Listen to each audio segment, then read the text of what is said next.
Feelings come and go like clouds in a windy sky. Bhagavad Gita is my anchor. The instructions of the Gita is as much true, as much valid, in fact more valid in present time than it was earlier. The society is more in need of this wisdom today than it was in previous times, because more and more people are suffering, are in ignorance and in illusion.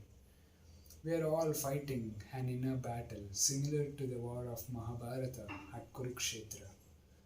So if we read these words of the Gita daily, associate with saintly persons, then surely our drishti will change.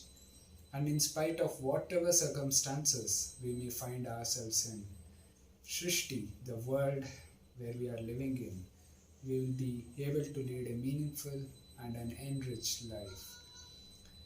Bhagavad Gita teaches us how we can be properly situated in our work according to our guna and karma.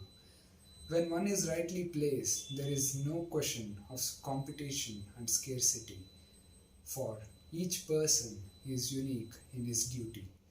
The words of the Gita are profound. They impact all aspects of this world. By understanding the Gita as it is, I stress on these words again. By comprehending as it is, there will be cessation of hatred, crimes, discrimination, violence, so-called casteism, superstitious beliefs, natural calamities, and an upsurge of harmony, economic development, and much more.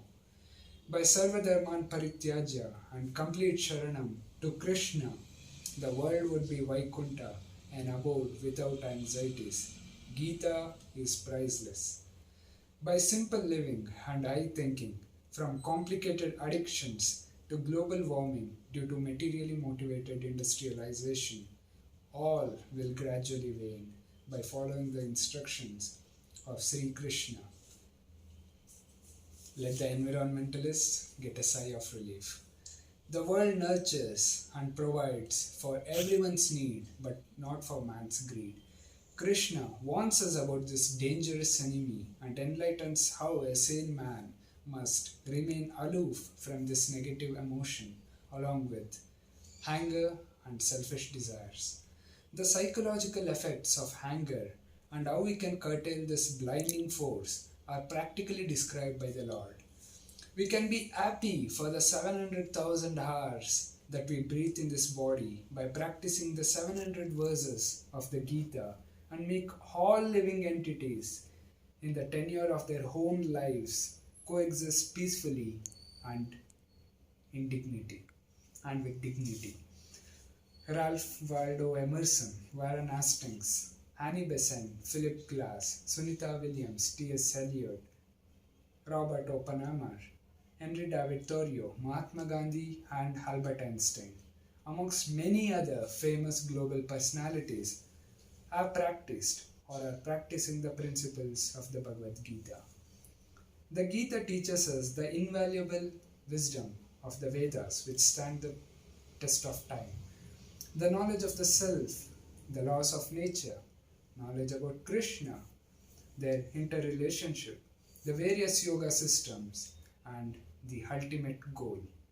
It is thought-provoking and informs us on which priority of ours should stand regally over the rest. We need to accept the side of Lord Sri Krishna, like Arjuna, and hand him the reins of our lives.